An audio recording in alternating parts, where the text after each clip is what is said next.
Hello, it's Ilya and I'm here for my first proper video to give you advice about how to prepare for a Cambridge interview. First of all, you need to know what the format of the interviews are.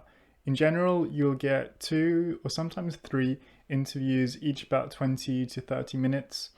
It's usually 2, maybe 3 academics, usually some kind of tutors, who will sit with you and ask questions, but the format will vary. Keep in mind that each interview is different because there's different colleges, different subjects, different interviewers, and it might even be different even though it's the same subject and the same college. So there's no consistency at all to what an interview is actually like.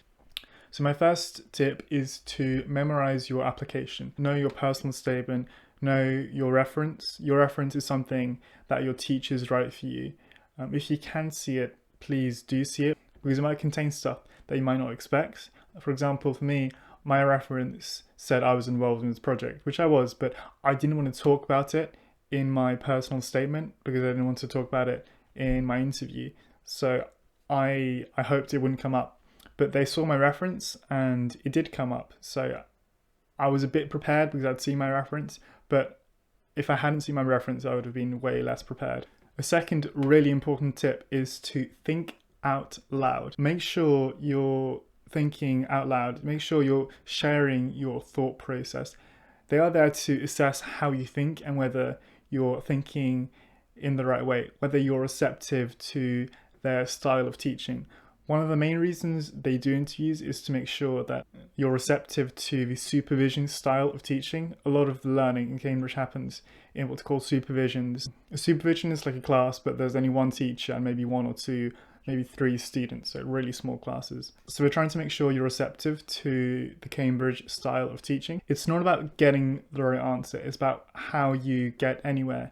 If you are thinking in the right way and you get the wrong answer, that's better than not saying anything out loud and getting the right answer. I've got a friend who's very, very clever. He's a few years above me, and he applied to Cambridge and we all thought he'd get in. But during his interview, he was given a difficult question. He just sat there and didn't say anything, and he couldn't solve the problem.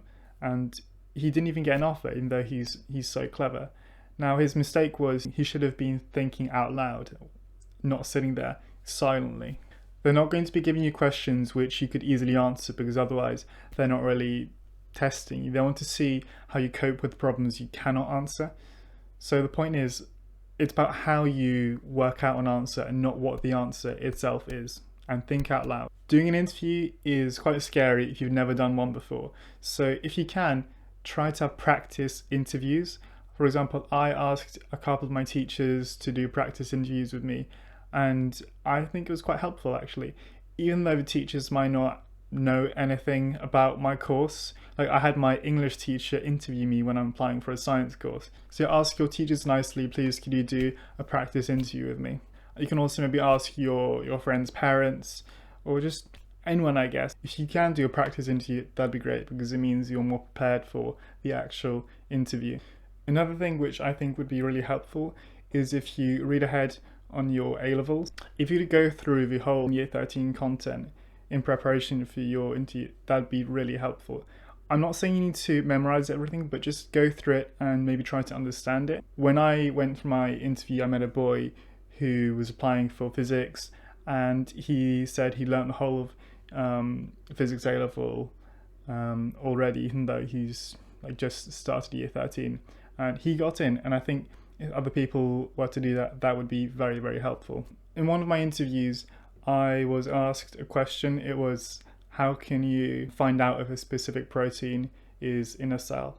That's something I could easily answer if I'd gone through all of biology A-level, which I hadn't, but if I had done, I would have easily been able to answer that question. I didn't actually answer it. I came up with a solution that would have worked. It was just kind of not very convenient or efficient, but it would have worked. So yeah, I'd say it's very helpful to read ahead on your subject so that you pretty much know what's in the whole of the A-level. So it's especially useful in science subjects, I would say. I'm not sure how useful it would be in humanities, but I think it definitely wouldn't hurt.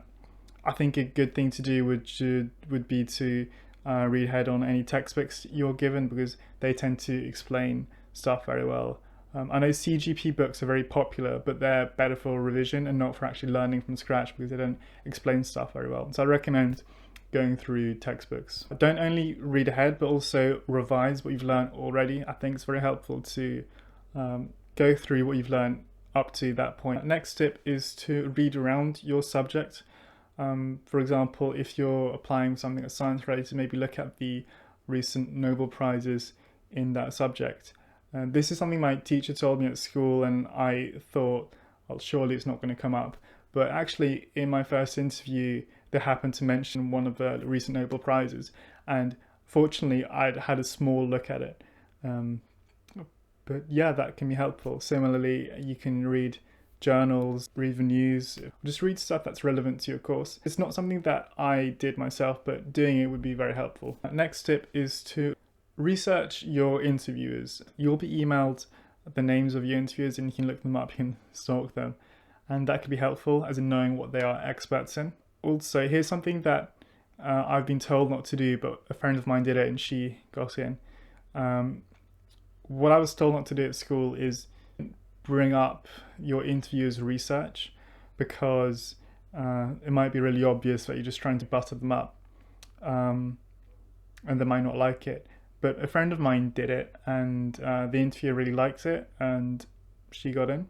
So what you could do is talk about your interviewer's research, but be careful, because maybe they won't like it. And if you do talk about it, know what you're talking about. You don't want to come across as if you just like skim the title of their work. Bring something to talk about, be it physical or in your head. If you've got something in mind that you like to talk about, which would look very good, I think that would be a very good idea. In my first interview, one of the first things which I was asked is, did you bring anything for us? And I was very confused, because I didn't know that's a thing, that you could bring something to talk about. I hadn't, but the point is, I could have brought something to talk about, and that could have been good.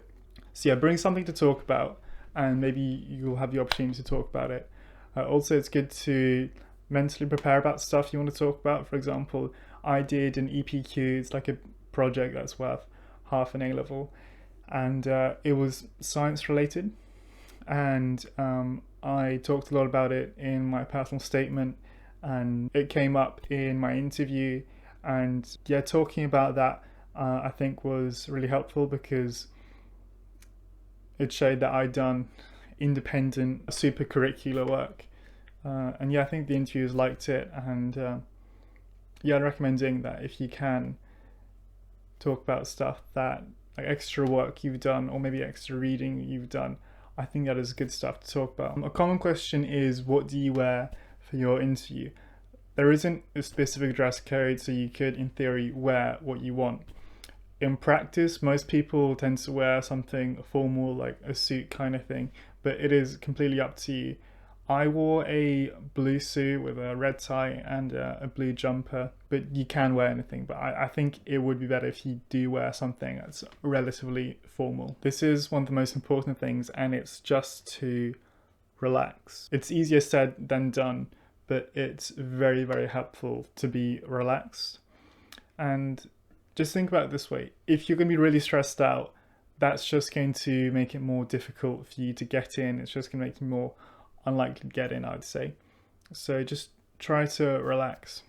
The day before my interview, I arrived one day early to stay the night, because the next morning I had my interview. But the day before, I was very stressed, and I was going through my textbooks, revising all the time. But then I got there and I saw how stressed everyone else was, and I was like, hang on, it's kind of pointless to be stressed. And weirdly enough, seeing how stressed everyone else was kind of made me relax. It made me realize it's kind of dumb and pointless to be stressed. So the next day, the day of my interview, I was actually really relaxed, and I didn't go through any of my textbooks, because it's kind of too late to revise just before your interview. So yeah, I was quite relaxed. Finally, just try to enjoy it whilst you're there. Most people who get an interview won't get into Cambridge. As in, about 3/4 of people get an interview, only a fifth or so get in. So unfortunately, you probably won't get in. So make sure to enjoy it there whilst it lasts. It's a cool experience. You get to stay in college for a night or two, depending on when your interview is. You get free food, and you get to meet lots of nice people. So I'd say enjoy it whilst it lasts. But I think that if you are truly dedicated to get in and prepared, you should have a strong chance of getting in. Although there is luck involved, as in there's people who I think definitely should have got in who didn't even get an offer, and there's people who got in who you sometimes question. But if you're a really strong candidate, then you should probably get an offer. Anyway, thank you for listening, and if you have any questions, comment them below. Subscribe first. But yeah, see you later.